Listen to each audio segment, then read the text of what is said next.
शुरुआत होती है गौतम शहर से, जहाँ पे बैटमैन और उसके साथी मिलके एलियंस और उनसे होने वाली तबाही को रोकने की एक नामुमकिन कोशिश कर रहे थे। एलियंस और उनकी शक्ति बढ़ती चली जाती है और एक एक करके बैटमैन और उसके साथी अपनी जान गंवा देते हैं।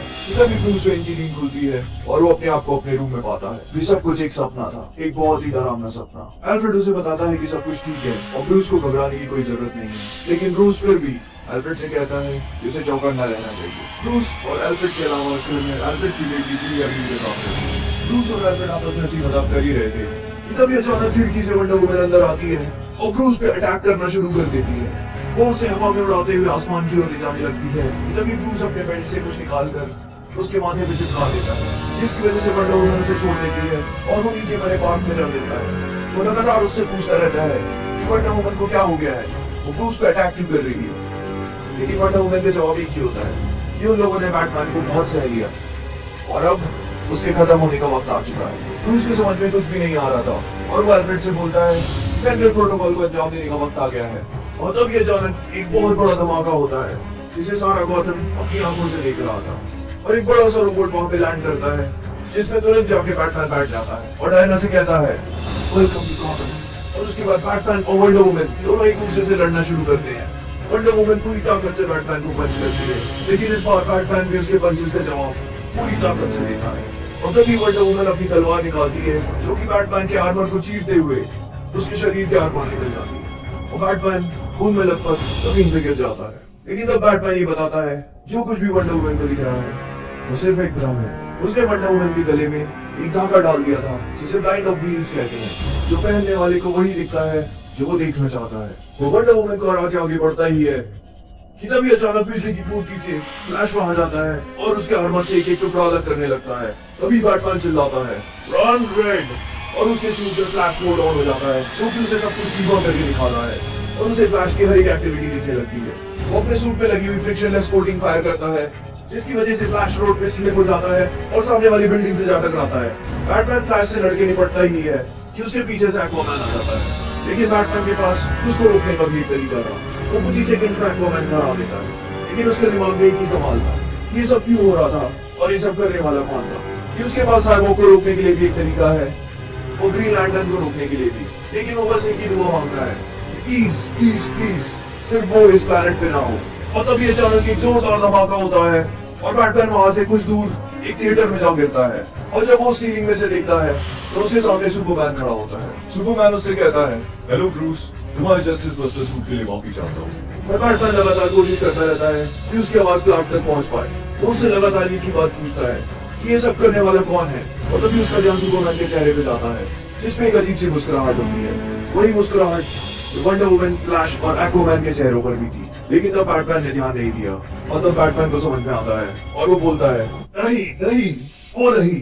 और तभी सुपरमैन के चेहरे की मुस्कुराहट एक बड़ी सी हंसी में बदल जाती है, जोकर की हंसी में। सुपरमैन बैटमैन के ऊपर उस छत से तोड़ के एक बड़ा सा टुकड़ा फेंक देता है, लेकिन बैटमैन फिर भी अपनी कोशिश जारी रखता है कि उसके शरीर के अंदर मौजूद क्लॉक के अंदर पहुंच पाए, लेकिन उसकी बातों का सुपरमैन पे कोई असर नहीं पड़ता। और तब बैटमैन अपने सूट में मौजूद रेड सन एनर्जी को एक्टिवेट करता है, जो कि कई हजारों रेड सन्स की ताकत को जोड़ के बनाई गई थी। क्रिप्टोनाइट के अलावा एक रेड सन की ताकत जो सुपरमैन को कमजोर बना देती, और बैटमैन उस कमजोरी का भरपूर फायदा उठा रहा था। सुपरमैन की हीट विजन को भी वो ब्लॉक कर लेता है, लेकिन वो एक बात पे ध्यान नहीं देता। बैटमैन और सुपरमैन की लड़ाई में ज्यादातर बैटमैन की जीत इसलिए होती है क्योंकि सुपरमैन कभी भी बैटमैन की जान से मारना नहीं चाहता, लेकिन जोकर के टॉक्सिन की वजह से वो चीज अब सुपरमैन के अंदर से निकल चुकी है और उसके सारे हमले जानलेवा थे। और बैटमैन ये बात बहुत ही अच्छी तरह से जानता था कि अगर सुपरमैन और बैटमैन की लड़ाई होगी तो कौन जीतेगा। तो एक एक करके बैटमैन का सूट तोड़ता चला जाता है और उसे हवा में उड़ाता हुआ ले जाता है, लेकिन तभी बैटमैन अपने मुंह में फंसी क्रिप्टोनाइट एकदम उसके ऊपर थूक देता है, जिसकी वजह से सुपरमैन बेहोश हो जाता है और दोनों पानी में जा गिरते हैं। और तब बैटमैन इस सवाल का जवाब देता है कि अगर उन दोनों की लड़ाई होगी तो कौन जीतेगा, दोनों में से कोई भी नहीं। बैटमैन के घर पे वो तीनों मिलकर जस्टिस लीग का इलाज शुरू करते हैं, लेकिन वो ये बात जानते हैं कि उन लोगों को ठीक होने में कम से कम एक हफ्ता लगेगा। और तभी बैटमैन उनसे कहता है किसी ने ये चीज प्लान करी थी अल्फ्रेड, कुछ बड़ा होने वाला है, कुछ बहुत ही बड़ा। वो ये बोलने के बाद पुराने आर्कम असाइलम की ओर चला जाता है जो आग में जलने की वजह से खत्म हो चुका था। वो जेल की उस सेल की ओर जाता है जहाँ पे जोकर कैद था। उस मोमेंट के बारे में सोचने लग जाता है जब जोकर उसकी आंखों के सामने पहाड़ी से गिर गया था और पूरी दुनिया को ये लगा कि जोकर मर चुका है। लेकिन जोकर ने अपनी मौत को भी मौत दे दी थी। वो ये सोचने लग जाता है कि जोकर का प्लान क्या हो सकता है कि तभी वहां मौजूद एक पुराना डॉक्टर बैटमैन को देख लेता है और उसे आवाज देता है। लेकिन बैटमैन उसे ये कहता है कि वो बिल्कुल ठीक है और उसे किसी की मदद की जरूरत नहीं है। लेकिन फिर भी डॉक्टर एरिक उसे कहता है कि वो फिर भी मदद करना चाहता है। वो हमेशा से ही मदद करना चाहता था।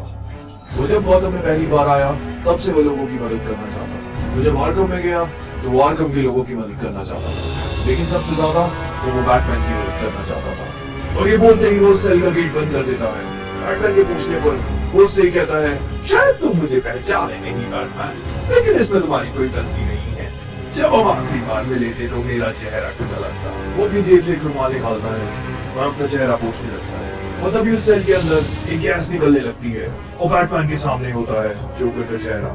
जोकर उसे बताता है कि उसकी सेल में निकलने वाली गैस उसे पैरालाइज कर देगी। वो सब कुछ देख पाएगा, वो सब कुछ सुन पाएगा, लेकिन उसका शरीर कोई हरकत नहीं कर पाएगा। और गौतम में होने वाली तबाही वो अपनी आंखों से देखेगा। और फिर जब सब कुछ खत्म हो जाएगा तब मैं तुम्हारे लिए वापस आऊंगा। Thanks a lot for watching guys. अगर आपको वीडियो पसंद आया हो तो प्लीज लाइक और शेयर कीजिए और मेरे चैनल को सब्सक्राइब कीजिए। मैं इसका अगला पार्ट बहुत ही जल्दी अपलोड करूंगा। तब तक के लिए आप मेरे बाकी के वीडियोस देखिए।